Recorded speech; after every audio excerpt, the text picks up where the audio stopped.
All right. So about 2 weeks ago, I believe, was when we had pretty much had acknowledged the fact that we had a potential There's pretty much one of three scenarios that could happen. One, we were to create the conversion in our selected POI of a previous turbulence point that gave us the move to the downside, but we had also needed to acknowledge the fact that from a major intraday we were obviously bullish from a low high retracement perspective. So that was option number one. And once we saw that, obviously you had the internal reaction that we had covered a couple of weeks ago, and we had covered how we pretty much never got full confirmation for a bearish conversion from a swing perspective, However, we did acknowledge that because that wasn't the case, the major intraday perspective, that bias was intact, and that is pretty much what led us to the continuation of low high retracement continuation, which looks kind of like a 70% retracement ish. But when we had also seen this, I believe it was last week, we have seen that it was a pretty much a very, very strong closure to the weekly of, I believe, last week. Yeah, it was last week. And we had, I believe it was Dom who had acknowledged the POI to me, and we had also acknowledged that we could potentially see, the failed flag. And that's pretty much what's in play currently. We mentioned, I believe, either last week or midweek, that it's going to be very crucial seeing how we're going to react from a previous structure point, and that pretty much gave us into, or brought us into, the range that we had essentially pointed out to see if we were going to range up and if we were going to see which way price was willing to show its hand toward. So as you can see, we pretty much had our hand shown to the downside, and we came back to tap structure and to collect, I believe it was H4 inefficiency, and that's pretty much what's giving us the continuation right now, and you could say that NFP gave us some bullish relief, but from the perspective of minor intraday, and of even major intraday now, we are pretty much in a type of bearish scenario. And that's pretty much flipping the bias with with pretty much all of our pairs, so as of now, where is this? It's going to be very crucial to see how we will begin to react, because although NFP did give us the big move into the upside, it did leave behind a ton of inefficiency, from low to high, ton of inefficiency, which will probably get filled. I just hope that we get a little bit higher of a retracement later next week, so that we can get that bearish continuation, because as of now we're seeing a massive bearish engulfing. So I don't expect too high of a retracement. I would like to see that order flow continuation to the downside, and that will pretty much be a very conservative approach, because now we're not only targeting previous lows, but when we're looking at this from a more zoomed out POV, I'm gonna annotate this. We do see obviously our preliminary low there. Let me do a different color. We have our preliminary low and our preliminary and our overall high being taken out, so we are technically in a bearish field right now based on a bearish liquidity grab. So it only makes sense for us to keep continuing lower. So yeah, I was actually relatively surprised that this is actually what happened, because I didn't really want to assume it until we saw momentum come into play. I just didn't expect it for it to be so sudden, which means that in terms of a swing perspective, we are technically no longer bullish, even though technically, in my opinion, we are still bullish. Internally, we have very strong momentum. So the only thing that would probably invalidate this entire move would be a failed conversion. If we have a failed conversion, then okay, now we can start assuming short-term bullish runs, and that would probably aim for previous highs, right? But you need a lot more data to assume that. So as of now, I'm really only looking for those continuations. Let's see. Going into AU, right? AU, this one's still been bearish, and I'm actually a little disappointed because I did miss out on a trade last night. I was watching this before I went to bed last night, and I was wanting to see if the narrative would change. If, you know, obviously we need to be short-term bullish in order to reach a bearish trend relative POI. And I believe this was FOMC Wick, and FOMC Wick gave a reaction, right, which, you know, is obviously confirmed via the continuation BOS. So this had now been me assuming that we were going to essentially become bearish. But when I saw this yesterday morning, right, from that H1, before I go down, we see a wick up that pretty much closed right back down. And so that, if we are to assume that that is a bearish liquidity grab, we would need that preliminary structure break, right? And obviously from an M15, you don't see that just yet, right? But what I am seeing is, right, obviously that bullish reaction based on a bullish POI of the continuation of low high retracement. And once we start to zoom in, right, you see that that is a confirmed reaction, right? We see the inefficiency fill very clear here with the invalidation down here. This obviously creates a bullish reaction, right? It just never reached this POI, but we do see order flow disruption, and that order flow disruption could also be technically the break of a preliminary low, because up until here, this is the last time we broke preliminary structure in order to continue higher, because as you can see, higher low, higher low, higher low. I guess you could say that that would be your scalp. But from a minor intraday, this is my solidified low, solidified high, and that would have dictated a potential sign of a bearish liquidity grab. And when I was looking at this last night, right, the one thing that stood out to me was wick of interest. Unfortunately, I just didn't trade it last night, and that would have been trade of the week for me, in my opinion. Because this, obviously, it is a relatively big POI, 7 pips, relatively big, but it is an H1 wick, and that obviously from a 7 pip stop, that would have been a 38 pip TP, which is relatively around a 5 to 1, 5.5, and that it would be trailing at over 80 pips at the moment.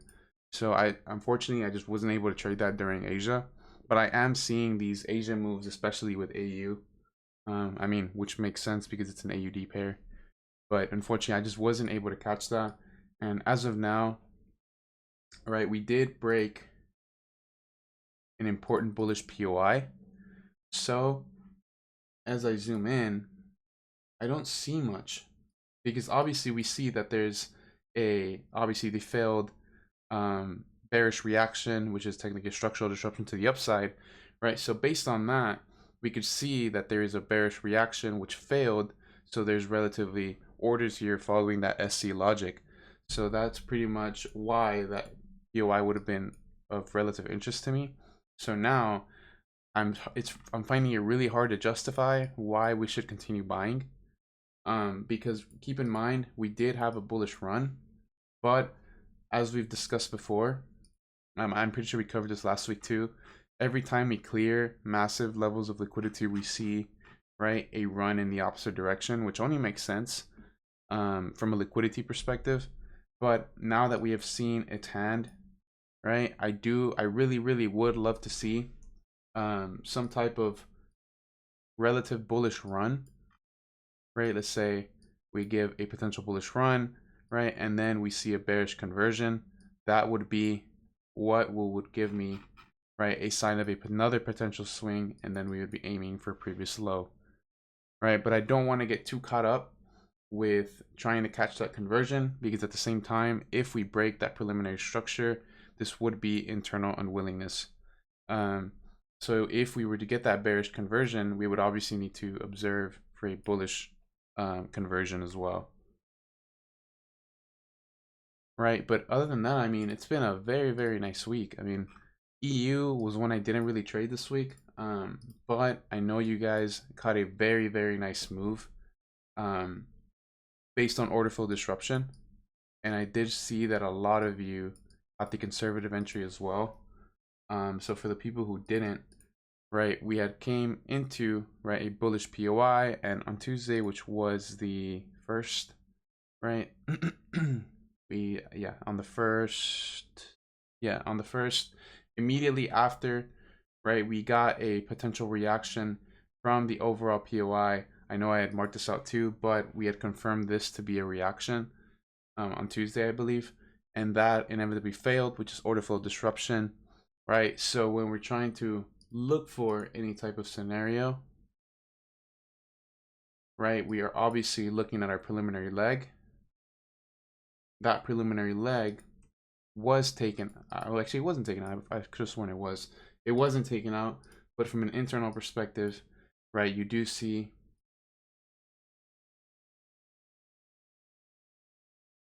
not a bullish liquidity grab, right, but you do technically see, right, the liquidity be ran, and from a micro perspective, you could say it is a liquidity grab. But I know a couple of you did trade, I believe it was M3 or M2 or something like this. Yeah, I believe you guys traded that M3 inefficiency fill. I believe Lewis, I don't know if Lewis is on the call, but I did see that from him. I don't know if it was down here or if you waited for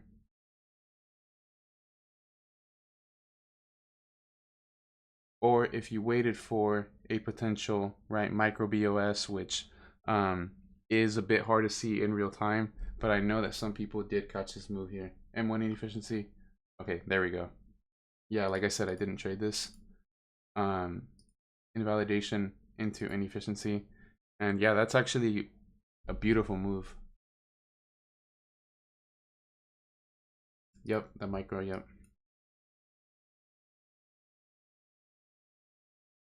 Yep, the micro. This would have been the continuation BOS, unwillingness, right? Momentum showing its hand, inefficiency fill with invalidation. Technically could have been down here. So this would have been your conservative entry. 4.5 pips stop, but that went for what? I believe 150 pips, which is insane.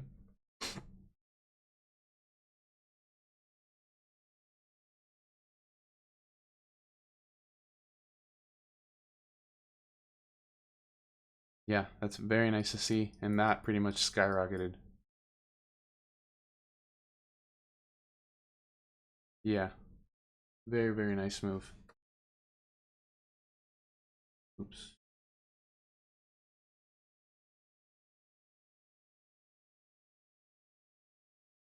Yep, right around 170. Peaked out at 200. Very, very nice move. Right, and that was pretty much move of the week. Did anybody in the call catch that move? I don't know if you guys have a different entry.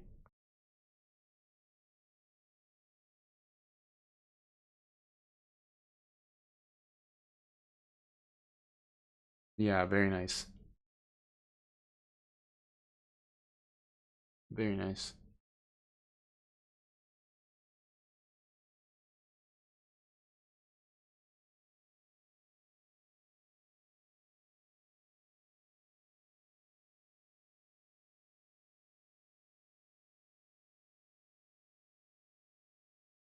UG was a nice move this week also. Yeah, I believe I saw you posting about that during the week. Oops.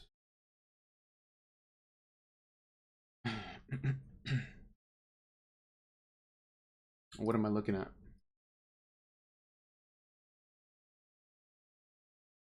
Where am I looking? Because I know you were bullish a couple days ago. Last low here.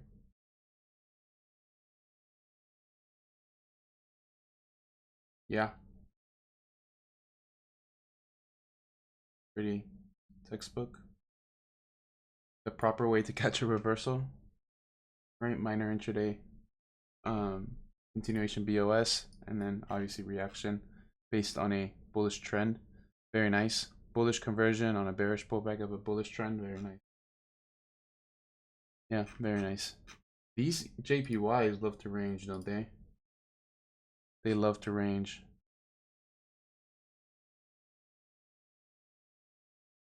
Absolutely love to range. That's crazy.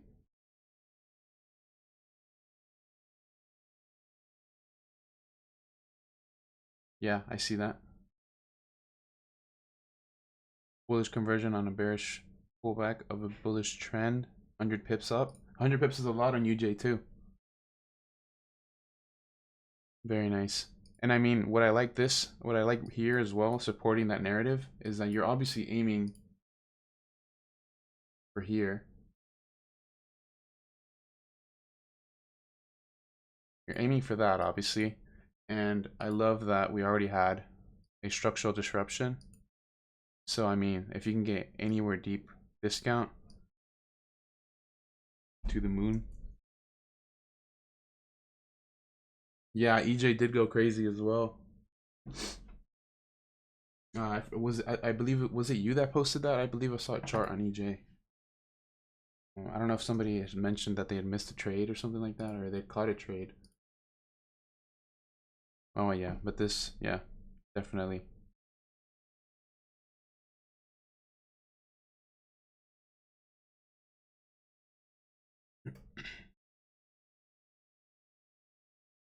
But yeah, very nice shift though.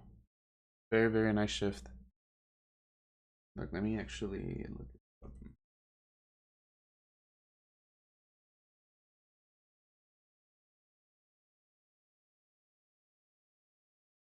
Yeah, we had NFP today. Positive numbers, very positive numbers for USD, but either way, I'm still supporting that bearish narrative. Euro odd, I haven't traded that in years, man. Oh shit, yeah. I see that. I see that. Right, obviously from here, right, unwillingness, you're technically bearish. So once you start seeing these internal unwillingness, right, that technically makes this also internal unwillingness of the overall range.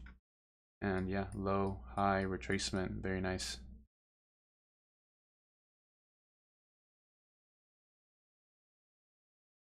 Very nice. Yeah, swept liquidity, so that means internally you're bearish.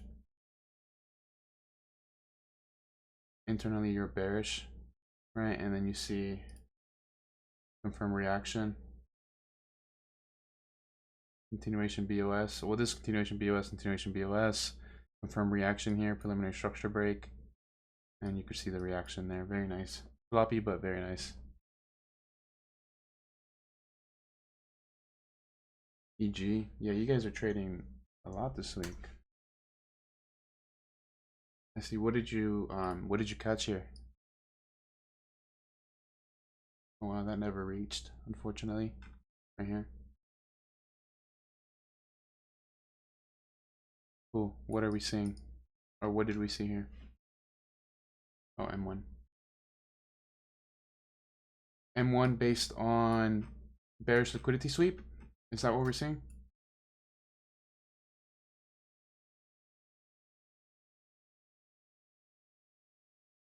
Ah, I see. Structural disruption.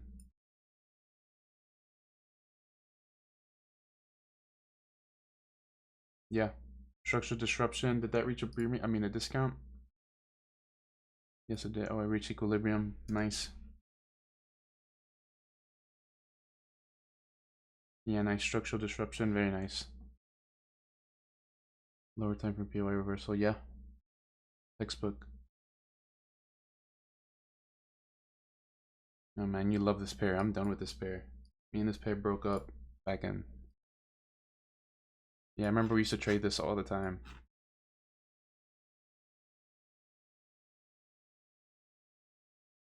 Let's see. Since I remember we called this move Since then, it's been 800 pips, and it only took a year and 365 and 60, a year and 2 months. EG better this week, yeah. Very nice. Cool. Does anybody have anything they want to show, talk about?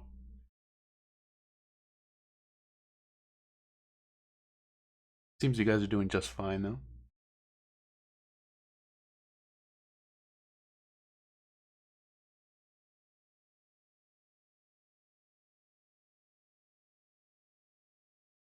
Yeah, 15 people on call. Does anybody have any studies they want to show or anything they want to talk about today?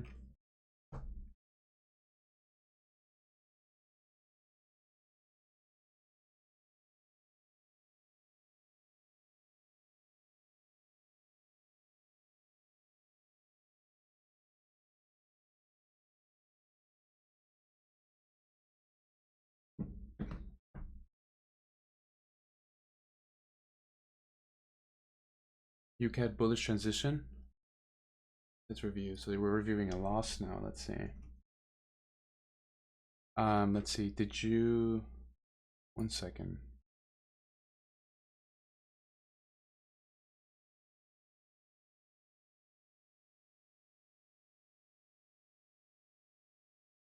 Cool. Do you want to show me what you have, or do you want me to zoom in?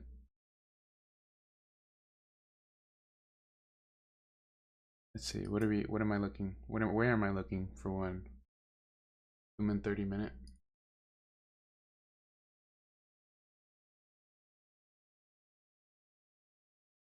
Recent major intraday leg, you mean here?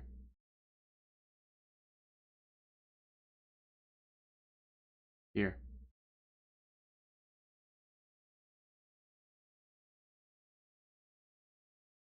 Okay. Okay. Hold on. So, all right.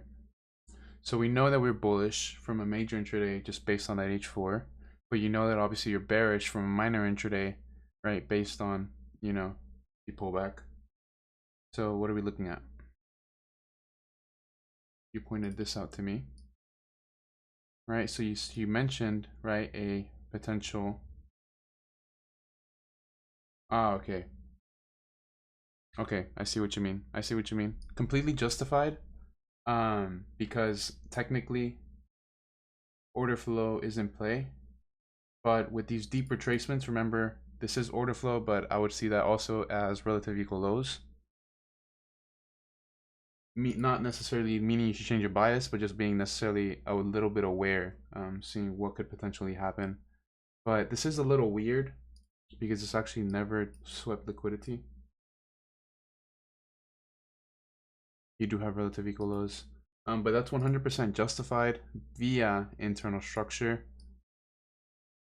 right? And you should obviously be break even after that preliminary target, but unfortunately you got a bearish conversion there. Yeah, that's fine. That's fine. Let me zoom in. I think I see a conversion there.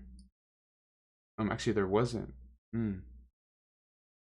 Right, but then you do see the bearish liquidity grab, right, into a premium continuation.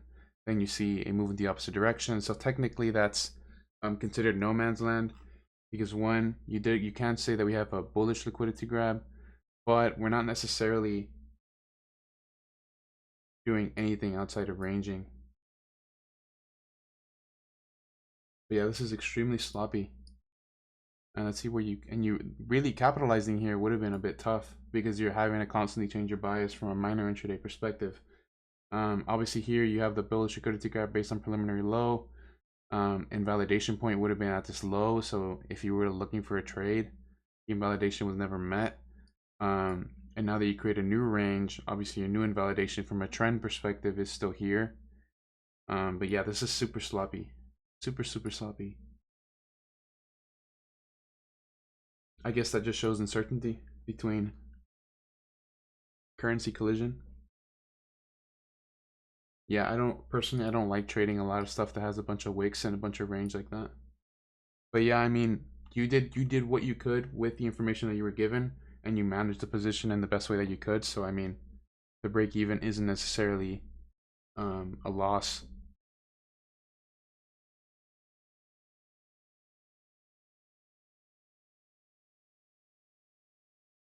H1.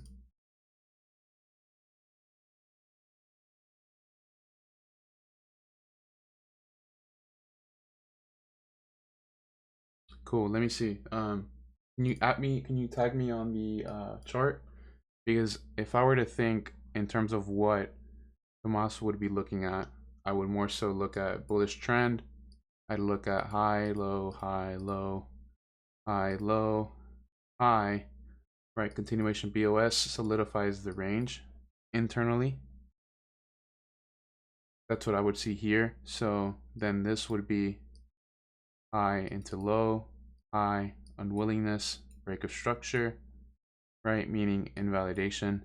So here's where you would need to find your conversion. It's just looking at this in real time, it would have been really hard for me to judge this as a POI. Let me see. Can you guys tag me? Can you guys tag me on his chart so we could look at it? Just type in search and then type in his name. I just can't do it from my computer. It always messes up. I don't know why.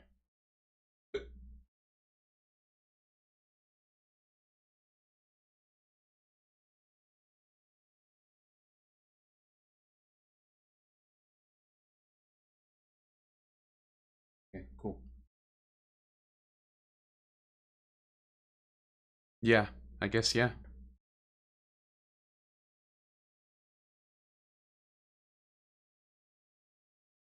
The power of zooming out, yeah, I guess. Seeing basically the same thing from the major intraday perspective.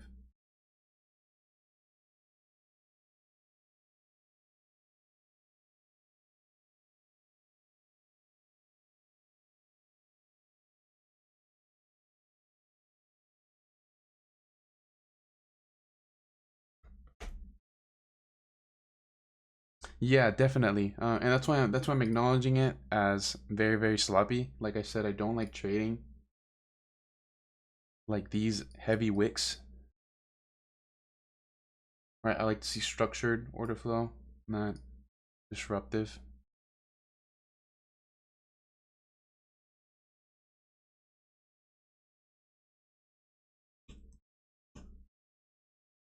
Yeah, very, very hard to see. But in that perspective, I mean, if you aren't pursuing high risk to reward, as long as you're finding the entry and you're matching your SL to your invalidation, then that would be the only realistic way to play that, unless you're staring at the chart for that entry.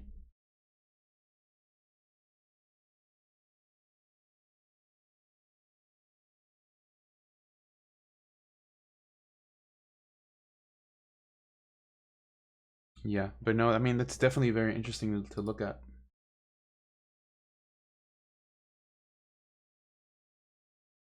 And I mean, even from an M15, I guess, looking in hindsight now, obviously, but if you're willing to take, right, a 7 pip stop there, just like the AU trade, but that would have resulted in 120 pips max ish, and then relatively currently about 90 up.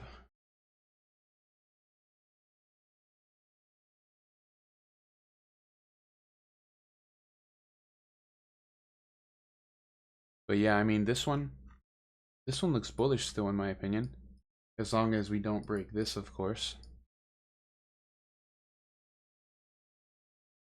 But yeah, this does look relatively bullish as well. 50% inefficiency. If you could see a conversion, that would be cool.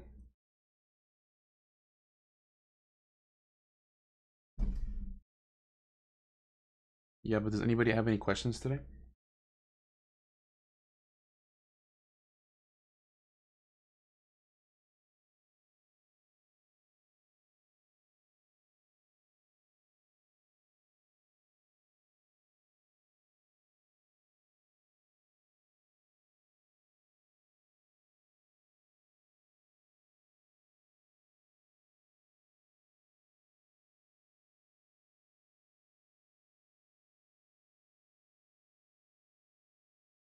Yeah, cool. I'm gonna try something new, um, and see how this works out for the next like 3 to 4 months. I'm actually gonna go get a new phone today. I hate having to get a new phone just because like I always like taking care of my stuff. But over like the past months, my phone, I accidentally dropped it in a bathtub when I was taking an Epsom salt bath, and then it also like fell on concrete, so it's cracked. And I just don't see the point in fixing it. It would pretty much cost half of a new phone to fix it. So I just said I'm gonna get a new phone, and what I'm gonna do is, for the people with iPhones in here, you guys know that you can back up your phone, right? Well, I'm not gonna back up my phone. I'm gonna just completely start fresh. I'm gonna delete everything. Not necessarily delete everything because I still have, my phone, and I'm just gonna leave that here on my desk, and just if I need it, then I have it here. But I'm gonna start over. I'm gonna turn my notifications off. It's gonna be strictly for a little bit of personal life, business, trading, and anything else a phone is needed for outside of trying to eliminate that noise. And yeah, I'm gonna see how that goes for the next 4 months. See if I can get off my phone, and start doing other stuff, focusing on school or just trying to be more productive with my time. I'm gonna see how that goes. I don't know if anybody's ever tried that. Just got a new phone and started all over. Pretty much only download the apps that I need, and anything else I'll just leave on my old phone. Yeah, my phone is like the biggest source of my distraction, so I think that's a good way to regulate it, because obviously I can't just not have a phone. Well, I can, but it'd be really hard to contact me. It'd be really hard for me to contact others. But yeah, I've also never tried turning notifications off, so I'm gonna see how that goes.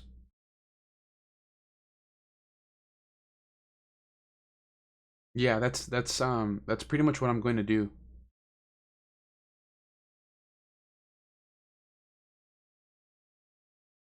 hmm And then pretty much like once a month with my personal social medias, I just unfollow people that aren't directly in my everyday life.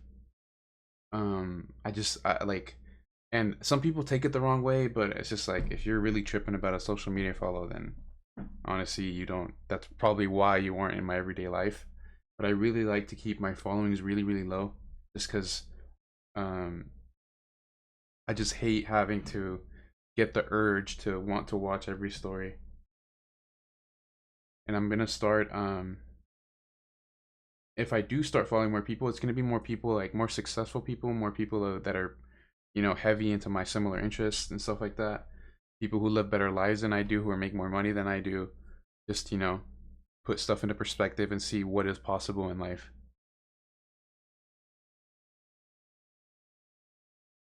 That's something I never really done either. I just main people I follow are my friends on social media, so I never really know.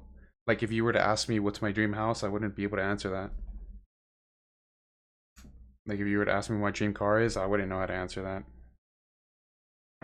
I'm really just stuck in now.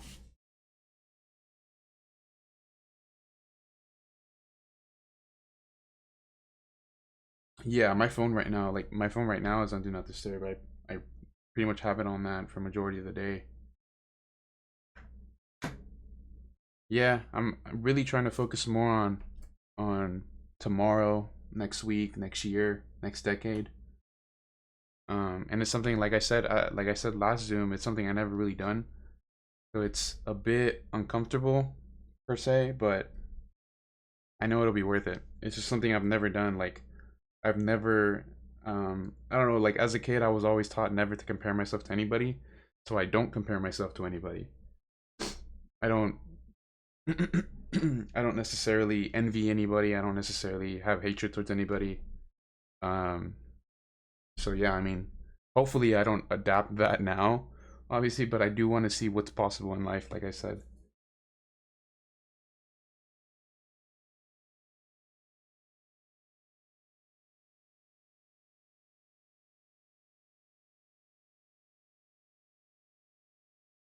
But yeah, I hope all that makes sense. Does anybody have any questions for me?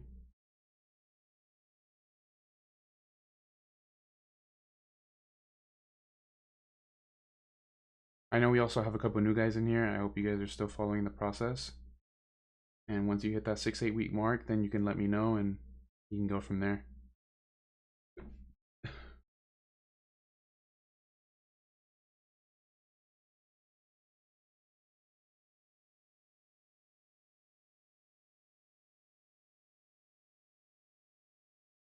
But yeah, any questions, anybody?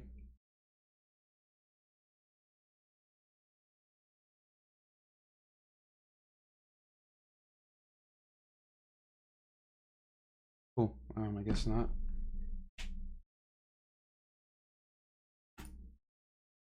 Yeah, so we'll just go ahead and end it off here. Yeah, man, you guys have a great weekend. Very good week. I mean, like I said, I feel like it's gonna be a very good year. So yeah.